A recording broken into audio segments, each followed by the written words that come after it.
मेरा पति नामर्द था, पर तब भी मैं उसको बहुत प्यार करती थी। एक दिन वो मुझसे कहने लगा कि मेरी बहन का पति मर गया है, उसका बच्चा हम रख लेते हैं। वो बहुत अकेली हो गई है और उसके सास ससुर भी नहीं है, इसलिए हम उसे अपने घर पर भी बुला लेते हैं और उसके बच्चे को गोद ले लेते हैं। मैं ये बात मान गई, लेकिन एक दिन मेरी हैरत की इंतहा ना रही जब मैंने उसकी बहन के बच्चे की टांग पर एक अजीब सा निशान देखा, और ये वही निशान था जो मेरे पति की टांग पर भी था। एक रात जब मेरा पति अपनी बहन के कमरे में गया तो उन दोनों को देखकर मेरे पैरों तले जमीन निकल गई, क्योंकि वो दोनों तो। नमस्कार, मेरा नाम कोमल है। मैं अपने माँ बाप की इकलौती बेटी थी। भगवान ने हमें सब कुछ दिया था। हमारा कपड़ों का बहुत बड़ा कारोबार था। हमारी कई फैक्ट्रियां थी जो मेरे पापा ही संभालते थे। क्योंकि मेरा कोई भाई नहीं था, इसलिए थोड़ा बड़े होने पर मैं खुद पापा के साथ हाथ बटाने लगी। वो कहते हैं ना कि किसी किसी के हाथों में बरकत होती है, तो मेरे हाथों में भी थी। काम और किस्मत को देखते हुए सारे कारोबार को मेरे हवाले कर दिया गया। वैसे अब उनकी उम्र भी हो गई थी, वो खुद आराम करने के लिए अब घर पर ही रहने लगे। मुझे कारोबार संभालते हुए अभी लगभग 2 साल ही हुए होंगे कि मेरे मम्मी पापा की एक कार एक्सीडेंट में मौत हो गई। मेरे पापा ने जाते जाते मुझे इतना सब कुछ सिखा दिया था कि अब मैं अकेले ही अपना पूरा कारोबार संभाल सकती थी। लेकिन माँ बाप के गुजरने के बाद मैं बहुत अकेली हो गई थी, और फिर यूं हुआ कि अकेलेपन की वजह से डिप्रेशन में रहने लगी, और फिर सारा दिन डिप्रेशन में से बचने के लिए दफ्तर में गुजार देती थी। अक्सर मेरा काम ऑफिस के बाहर ही रहता था। एक दिन ऑफिस जाते हुए मेरा पर्स नीचे गिर गया। एक शख्स ने मेरा पर्स उठाकर मुझे वापस दिया। उस वक्त वो ये नहीं जानता था कि मैं इसी ऑफिस की मालिक हूँ। मुझे पहली नजर में ही बहुत अच्छा लगा वो। मैंने फैक्ट्री मैनेजर से उसके बारे में पता लगाया तो पता चला कि पिछले 4 साल से वो हमारी फैक्ट्री में इंचार्ज के तौर पर काम कर रहा है। मैंने बहाने से उसे अपने दफ्तर बुलाया और बहुत सी जिम्मेदारियां सौंपी और उसे अपना असिस्टेंट बना लिया। यूं ही मेरे ऊपर इतनी जिम्मेदारियां थी कि एक वक्त में मुझे 2 से 3 असिस्टेंट की जरूरत पड़ती थी। इस तरह वो मेरा असिस्टेंट बनकर सारा दिन मेरे साथ रहता और हम दोनों इकट्ठे घूमते फिरते, फैक्ट्रियों का जायजा लेते और खाना पीना भी साथ ही खाते। वो मेरे साथ बहुत अच्छा बर्ताव करता, मुझे इज्जत देता और मेरा ख्याल भी रखता था। उस शख्स से मिलने के बाद धीरे धीरे मेरा सारा डिप्रेशन खत्म हो गया था। मैं उसके साथ बहुत खुश रहने लगी थी। जब हम दोनों साथ में होते तो मानो वक्त पलक झपकते ही गुजर जाता। और फिर एक दिन मैंने उसे शादी के लिए प्रपोज कर दिया। पहले तो वो हैरान हुआ, फिर उसने मुझसे कुछ वक्त मांगा। उसका कहना था कि वो अपने घर वालों से इजाजत लेकर ही मुझे कुछ बताएगा। उसने बताया था कि उसकी फैमिली में उसकी 2 बहनें और एक भाई है। उसके माँ बाप कुछ वक्त पहले ही गुजर चुके हैं। वो अपनी बहनों से अपनी शादी की इजाजत लेना चाहता था। उसका कहना था कि अगर उसकी बहन शादी के लिए इजाजत देगी तो ही वो मुझसे शादी करेगा, क्योंकि मैंने शादी के लिए शर्त रखी थी कि मैं शादी करके उसके घर नहीं जाऊंगी, बल्कि वो मेरे घर आएगा और मैं उसके घर वालों से कोई लगाव नहीं रखूंगी और ना ही उसके घर वाले कभी मुझसे मिलने आएंगे। और हमारी शादी में भी उसके घर वाले नहीं आएंगे, क्योंकि मैं जानती थी कि उसकी और मेरी क्लास में बहुत फर्क था और मैं ये नहीं चाहती थी कि वो मेरी दौलत को देखकर लालच में आ जाए। उसने मुझसे 2 हफ्ते का वक्त मांगा। मुझे भरोसा था कि वो शादी के लिए मना नहीं करेगा। जितना प्यार मैं उससे करने लगी थी वो भी उतना ही प्यार मुझसे करता था। और फिर 2 हफ्ते के बाद उसने बताया कि उसकी बहन इस शादी के लिए मान गई है। और फिर यूं हमारी शादी सादगी से हो गई। हमने अपनी शादी के बारे में ज्यादा लोगों को नहीं बताया, क्योंकि मेरा पति मेरा असिस्टेंट था। इसलिए मैं नहीं चाहती थी कि हमारी फैक्ट्री में किसी भी किस्म की कोई बात हो। शादी की रात मेरा पति मेरे कमरे में आया तो बहुत खुश था। उसे पाकर मैं भी बहुत खुश थी। उसने मेरा घूंघट उठाया और सुहागरात के तोहफे के तौर पे उसने मुझे एक छोटी सी अंगूठी गिफ्ट करी। मैंने भी उसे एक गाड़ी गिफ्ट की, जो कि उसे उसी की पसंद की गाड़ी थी। बातों ही बातों में अक्सर वो कहता था कि पैसे जोड़ेगा तो यही गाड़ी खरीदेगा। आज मैंने उसका ख्वाब पूरा कर दिया था। अपने हाथों में गाड़ी की चाबी लेकर वो बहुत खुश था और मैं भी उसे देखकर बहुत खुश थी। मुझे इस बात का सुकून था कि अब मैं अपनी जिंदगी में अकेली नहीं हूँ। मुझे प्यार करने वाला मेरा पति अब मेरी जिंदगी में शामिल हो गया है। मेरा पति नवीन, जो कि उम्र में मुझसे 10 साल बड़ा था, लेकिन मुझे इस बात से कोई फर्क नहीं पड़ता था, क्योंकि मुझे उससे प्यार था। कुछ देर बाद करने के बाद मैंने कपड़े बदल लिए और नवीन ने भी कपड़े बदल लिए। चुप होकर बैठा था वो। ऐसा लग रहा था कि जैसे वो मुझसे कुछ कहना चाहता है। मैंने कुछ देर इंतजार किया और फिर उससे पूछा, क्या तुम मुझसे कुछ कहना चाहते हो? उसने मुझे अपने पास बिठाया और मेरा हाथ पकड़कर उसने मुझसे कहा, अगर वो मुझे अपनी जिंदगी का एक सच बताएगा तो मैं उससे नाराज तो नहीं होंगी। मैं उससे प्यार करती थी। मैंने उससे कहा, नहीं, मैं तुम्हारी किसी भी बात से नाराज नहीं होंगी। लेकिन जो बात उसने मेरे सामने रखी, उसे सुनकर तो मेरी आंखें फटी की फटी रह गई। मुझे समझ में नहीं आ रहा था कि मुझे क्या करना चाहिए। उसका ये सच मेरी पूरी जिंदगी पलट कर रख देने वाला था। उसने मुझे बताया कि वो एक नामर्द है, जो मुझे जिंदगी की सबसे जरूरी खुशी नहीं दे सकता। जो एक पत्नी अपने पति से चाहती है, वो मुझे नहीं दे पाएगा। मुझे जिंदगी भर अपनी इस ख्वाहिश को मारना होगा। ये सुनकर जैसे मैं सकते में आ गई, क्योंकि पति पत्नी का रिश्ता तो जिंदगी का सबसे हसीन रिश्ता होता है और मैं इसी सुख से वंचित रहने वाली थी। मैं बहुत देर तक कुछ कहने के काबिल ही नहीं थी। उनसे बेइंतहा मोहब्बत की वजह से उसे छोड़ना भी नहीं चाहती थी। पहले मैं उससे नाराज हुई, लेकिन फिर बाद में उसके सच के साथ उसे अपना लिया। उससे मैं इसलिए नाराज हुई, मैंने उससे पूछा, उसने ये बात मुझे शादी से पहले क्यों नहीं बताई। कहने लगा मुझसे बहुत प्यार करता है और ये सब जानने के बाद कि कहीं मैं शादी से इनकार ना कर दूं, इस वजह से उसने मुझसे झूठ कहा और ये बात छुपाई, क्योंकि वो मेरे बिना जी नहीं सकता था और अगर मैं उसे छोड़ देती तो शायद वो मर जाता और यूं ही हमारी शादीशुदा जिंदगी बिना कोई रिश्ता बनाए चल पड़ी। कभी कभी मेरा दिल चाहता था कि वो मुझसे ढेर सारा प्यार करे, पर मैं ये अच्छे तरीके से जानती थी कि ये मुमकिन नहीं है। मुझे अपनी जिंदगी बहुत खाली खाली लगती थी। वो मेरे पास होकर भी मेरे पास नहीं था। मैं उसके सामने तड़पती रहती, लेकिन वो बेबस बन सब कुछ देखता रहता। कभी कभी मुझे लगता कि मैंने अपने साथ बहुत गलत किया, पर उसकी मोहब्बत मुझ पर हावी हो जाती। उसका व्यवहार मेरे साथ बहुत अच्छा था। वो मेरी बहुत इज्जत करता था और मेरा बहुत ख्याल भी रखता था। सबसे बड़ी बात, मेरे माँ बाप के जाने के बाद उसने मुझे कभी उनकी कमी महसूस नहीं होने दी। हमारी शादी को धीरे धीरे 1 साल गुजर गया। मैं ये जानती थी कि हम हमेशा बिना संतान के ही रहेंगे, क्योंकि मेरा पति नामर्द था। मैंने उनसे बात की और कहा कि एक बच्चा गोद ले लेते हैं, जिससे हमारी जिंदगी में खुशियां आ जाएंगी, पर उसने मना कर दिया कि हम किसी दूसरे बच्चे को गोद नहीं ले सकते और मैं हमेशा उसके फैसले के आगे हार मान जाती थी, पता नहीं क्यों। कभी कभी लगता था कि मैं ये सब गलत कर रही हूँ, पर पता नहीं क्यों उसका रवैया मेरे लिए ऐसा था जिस पर मैं आगे कुछ बोल ही नहीं पाती थी। धीरे धीरे वो मेरा कारोबार देखने लगा था और मैंने अपना काफी प्रॉपर्टी उसके नाम भी कर दी थी। मेरी जिंदगी में वही तो सबसे अपना था।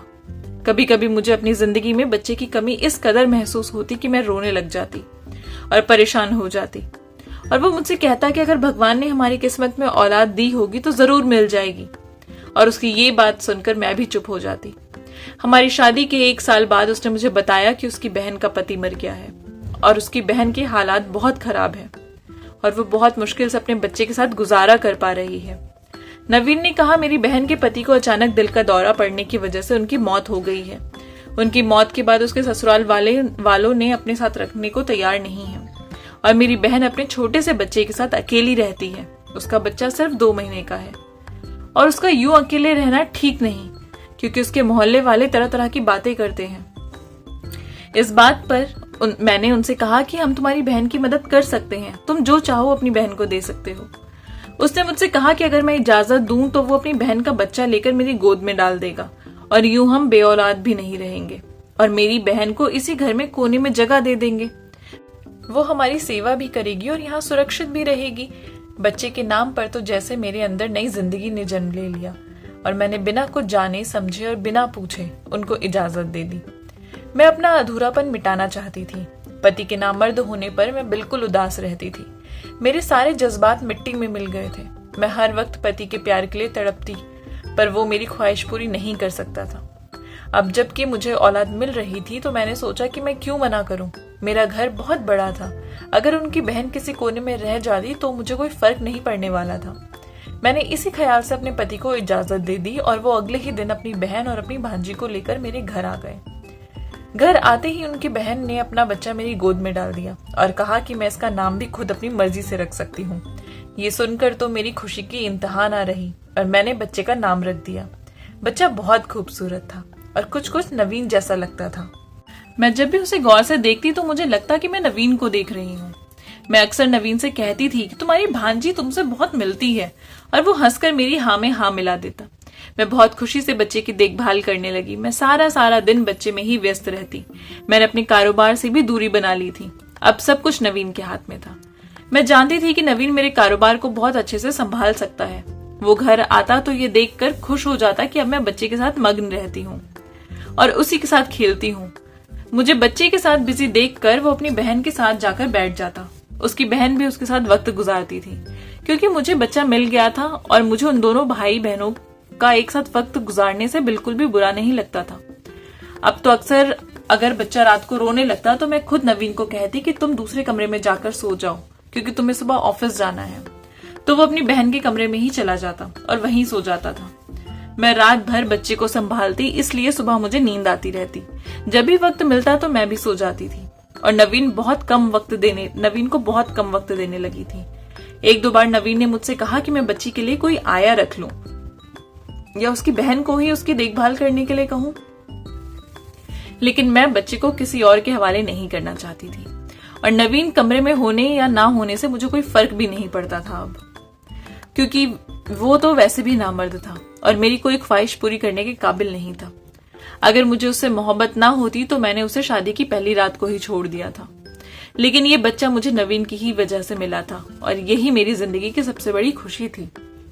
बच्चे को पालते पालते मुझे 3 से 4 महीने गुजर गए। जैसे जैसे बच्चा बड़ा होता जा रहा था मैं और भी ज्यादा व्यस्त होती जा रही थी।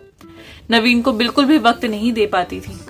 बच्चे में ही सारा सारा दिन लग जाता और उसने कभी कोई शिकायत भी नहीं की। वो अक्सर ही अपनी बहन के साथ बैठ जाता था। दोनों एक साथ ज्यादा वक्त गुजारते और मैं भी यही चाहती थी कि मेरे और मेरे बच्चे के बीच कोई ज्यादा ना आए, क्योंकि ये सच था कि अब मुझे नवीन से ज्यादा इस बच्चे से प्यार था। और इसलिए मैंने अपने वकील से कहकर कानूनी कागजात बनवा लिए थे, जिसमें मैंने इस बच्चे को कानूनी तौर पर गोद ले लिया था। उनकी बहन भी उसे वापस नहीं ले सकती थी। मैंने नवीन को बिना बताए ही एक दिन बहाने से उसकी बहन से ये कहकर दस्तखत करवा लिए कि मैं बच्चे के नाम पर कुछ प्रॉपर्टी खरीद रही हूँ। मेरे मुंह से ये सुनकर उनकी बहन बहुत खुश हो गई थी और उसने बिना कागजात पड़े ही दस्तखत कर दिए और ये बच्चा कानूनी तौर पर मेरा हो गया था, जिससे उसकी माँ भी अब मुझसे वापस नहीं ले सकती थी। एक दिन बच्चे को नहलाते वक्त मेरी नजर उसके पैर पर पड़ी। एक निशान था वहां पर। मुझे ये देखकर हैरत हुई कि मेरे पति के पांव पर भी बिल्कुल ऐसा ही निशान था। क्योंकि अब बच्चा बड़ा हो रहा था तो ये निशान वक्त के साथ साथ साफ दिखाई दे रहा था। बहुत देर तक मैं ही सोचती रही कि किसी बच्चे का उसके मामा से पैदाइशी निशान कैसे मिल सकता है। फिर मैंने सोचा कि हो सकता है क्योंकि वो खुद भी अपने मामा जैसा ही है। अपने आप को मैं ये समझा तो रही थी, लेकिन पता नहीं क्यों मेरा दिल ये बात मानने को तैयार नहीं था। ऐसा लग रहा था कि कुछ तो बात है जिससे मैं बेखबर हूं। मैं ये जानना चाहती थी कि इस बच्चे का बाप देखने में कैसा था, क्योंकि उनकी बहन तो अपने भाई से बिल्कुल अलग थी। जब से मैंने बच्चे के पाँव में ये निशान देखा था, मेरे दिल में एक अजीब सी बेचैनी थी। जाने क्यों मेरा दिल ये कहता था कि ये बच्चा नवीन का है। रात के वक्त जब बच्चे का दूध लेने मैं किचन की तरफ जा रही थी तो ना जाने क्यों मेरे पाँव नवीन की बहन के कमरे की तरफ बढ़ गए। लेकिन जैसे ही मैं दरवाजे तक पहुंची थी तो ये देखकर हैरान रह गए कि दोनों एक दूसरे में मग्न थे। कमरे का दरवाजा पूरे तरीके से बंद नहीं था। मुझे ये दोनों की झलक नजर आ रही थी और उनकी बहन की आवाज साफ साफ सुनाई दे रही थी। वो उनसे कहने लगी, पहले दरवाजा तो लॉक करो, कहीं तुम्हारी दूसरी बीवी यहाँ पर आ गई तो वो जान जाएगी कि तुम नामर्द नहीं हो, बल्कि तुम में तो मर्दानगी कूट कूट कर भरी है। इस बात पर नवीन ने कहा, उस बेवकूफ को इतनी फुर्सत कहाँ कि वो यहाँ पर, वो तो हमारा बच्चा लेकर दिन रात उसी के पीछे लगी रहती है, जैसे कि वो बच्चा उसी ने पैदा किया हो। एक बात तुम जानती हो कि वो मेरा साथ पाने के लिए बहुत तड़पती है, पर मैं तुम्हारे प्रति इतना सच्चा हूँ कि उसकी तरफ देखता भी नहीं। और मैंने किस तरह दुनिया की सारी खुशियां तुम्हारे कदमों में रख दी। तुम छोटी छोटी चीजों के लिए तरसती थी ना, अब देखो इतनी बड़ी कोठी में कैसे रहती हो।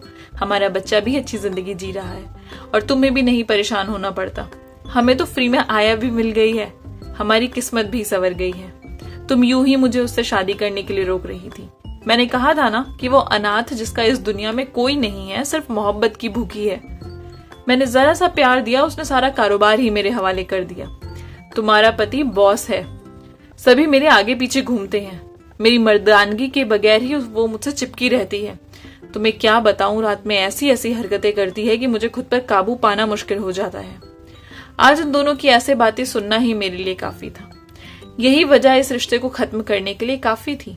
सारी बातें करने के बाद उसने जिसको अपनी बहन कहा था उसके पास चला गया। मैं ये जानकर हैरान थी कि मेरा पति नामर्द नहीं था, बल्कि उसने मुझसे झूठ बोला था। मेरे आंसू मेरी आंखों से टपक रहे थे और मेरी मोहब्बत की चिता जला दी गई थी। मेरे लिए सब कुछ बर्दाश्त के बाहर था। मैं आंसू बहाते हुए अपने कमरे में चली आई। बहुत देर तक तो मुझे कुछ समझ में ही नहीं आया, पर यह तो समझ में आया था कि मैं इतनी आसानी से इन्हें माफ नहीं करूंगी। मुझे सुबह होने का इंतजार था। सुबह जब नवीन नाश्ते पर आया तो मैंने उसे बता दिया कि आज मैं भी दफ्तर जाऊंगी। मैंने उसे कुछ जाहिर नहीं होने दिया। मैंने उससे कहा कि वकील साहब बहुत अच्छी जमीन सस्ते दामों में दिलवा रहे हैं। यहाँ पर हम एक नई फैक्ट्री शुरू करेंगे। ये सुनकर वो बहुत खुश हो गया। मैंने पहले ही जरूरी कागजात बनवा लिए थे। दोपहर तक वकील साहब आ गए और सारे पेपर नवीन के सामने रख दिए और कहा कि जमीन मैं तुम्हारे नाम पर ही खरीद रही हूँ। वो इस खुशी में इतना अंधा हो गया कि उसने दस्तखत कर दिए बिना पढ़े ही। सारे कागजों पर दस्तखत करने के बाद वकील साहब चले गए और नवीन मेरे कदमों में बैठ गया।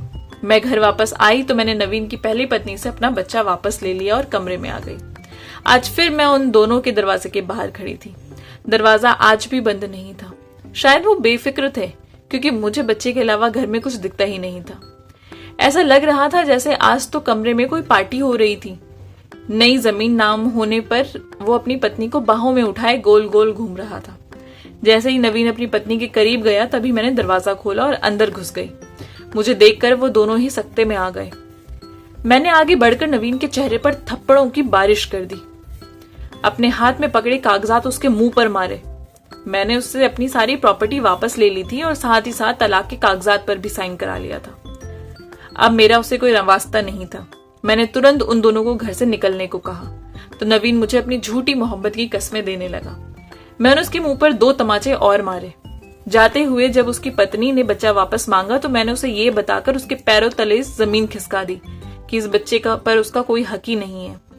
ये सुनते ही वो मेरे पैरों में गिर पड़ी और मुझसे अपना बच्चा वापस मांगने लगी। लेकिन मुझे उस पर रहम नहीं आया, जैसे उन्हें मुझ पर नहीं आया था। वो दोनों खाली हाथ ही मेरे घर से निकल गए। मैंने अपना बच्चा अपनी गोद में उठाया तो वो मुझे देखकर मुस्कुराने लगी। मैंने उसे अपने सीने से लगा लिया। दोनों ने लालच में आकर अपना बच्चा भी गंवा दिया था। आई होप आपको ये कहानी पसंद आएगी। अगर आपको अच्छी लगी है तो चैनल को प्लीज सब्सक्राइब कर दीजिए, लाइक कर दीजिए और अपने प्यारे से कमेंट नीचे ड्रॉप कर दीजिए। मिलूंगी आपसे नई कहानी के साथ। तब तक के लिए बाय बाय।